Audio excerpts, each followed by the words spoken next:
Loved ones gathering for their final goodbyes to a Texas Border Patrol agent this weekend. 36-year-old Rogelio Martinez died responding to activity along the U.S.-Mexico border. The incident is being investigated as a, quote, potential assault, as the official cause of death remains a mystery. Joining us now with an update is Texas Attorney General Ken Paxton. Attorney General, thank you for joining us. Thank you for having me. I appreciate it. So, question to you, what is the latest development on this case, and what do viewers need to know? Well, obviously, our prayers are with the families. You know, this is a federal investigation right now. Typically, the state will come in if we're asked to. At this point, we have not been asked to. I will say this, the fact that the state and the feds have offered a reward tells you a little bit about what we think happened. And so we obviously think there was some type of assault. And hopefully, because we don't have any witnesses, hopefully someone will come forward and give us information about that assault. Attorney General, why the perception then of ambiguity? Why, did he fall? Did they not fall? Why are officials not willing to come out and say, hey, this is it, we don't know all the details, but it looks like there was an adversary in this incident?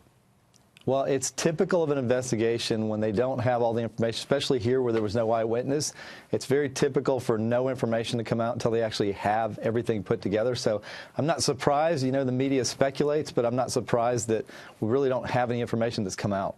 Attorney General, I've spoken a lot with the special agent in charge for the FBI down there, Jeanette Harper, and she tells me, look, the investigation's under control, but just to give our viewers a little bit of a sense for where this happened, it's about 30 miles north of the Mexico border, and it is an area that is heavily trafficked by drug traffickers. And that, of course, certainly something we talked with one of the Border Patrol union guys that says, look, this looks like the Agent Martinez and his partner, who is now, since we understand is out of the hospital, were ambushed and attacked. Mm-hmm.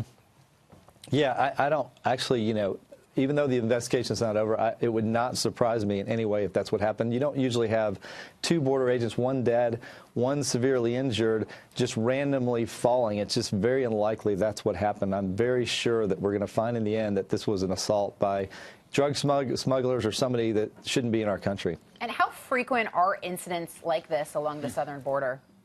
We have a lot of trouble along the southern border. We have our state police keep track of crimes that are related to illegals, and in the last 5 years, we've had over 600,000 different potential crimes, from 1,200 murders to, you name the crime, we've had it. So we track that information, and it's fairly prevalent. And you wonder why the president and others are calling for a wall and increased security measures down there. It's a dangerous place, and our border agents face it every single day.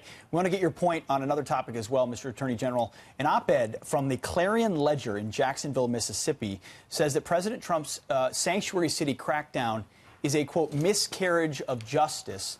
You can see the headline from the Clarion Ledger. It's a miscarriage of justice, is exactly what I just said. Why would a paper like this in Jacksonville, Mississippi, or anyone else look at a policy of saying, hey, if you're not going to apply by the law, then why should you get federal funding? Why would they say miscarriage of justice? Yeah. Well, I couldn't disagree with them more. Basically, sanctuary city laws, including the ones in Texas, are designed to protect our citizens. We're talking about people here who are here illegally, and also who are suspected of committing crimes or who have committed crimes. So why we want to protect these people, not exactly sure why, because it certainly doesn't benefit my citizens to make sure that these people are protected. We want them deported when we know for sure that they're illegal and they've suspected of a crime or committed a crime.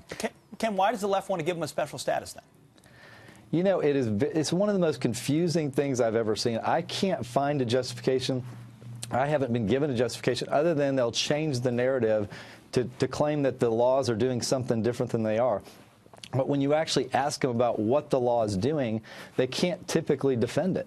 Ken, as the top law enforcement officer in Texas, are you getting from this administration the tools you need? The 10th Amendment, of course, says that it does not require local law enforcement to carry out federal immigration violations. For instance, if one of these murderers or has an ICE detainer on him, are you getting the tools you need, and are you confident you will get all the tools you need to go after these criminals in your state?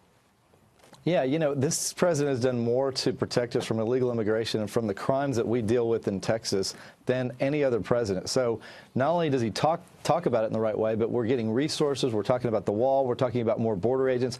We're giving our border agents and our customs officials the authority to actually do their job. And so I would say more than any other president that I've seen in my lifetime, this president has done that job.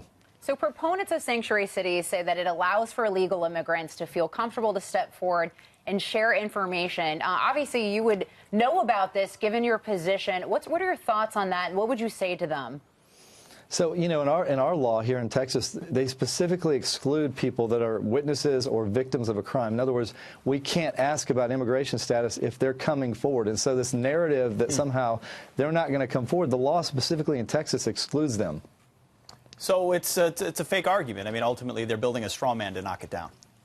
Every argument that I've heard, from this whole idea that it's a show me your papers bill to this idea that victims are not going to come forward, is a changed narrative. The law actually provides for something very different. It's all about something very simple: safety from illegals who have either committed crimes or suspected of committed crimes. Mr. Attorney General, thank you for your time, and please send our regards to the Martinez family and that other agent. We understand recovering out of the hospital, but certainly a terrible incident happening down there. Thank you, sir. Thank you.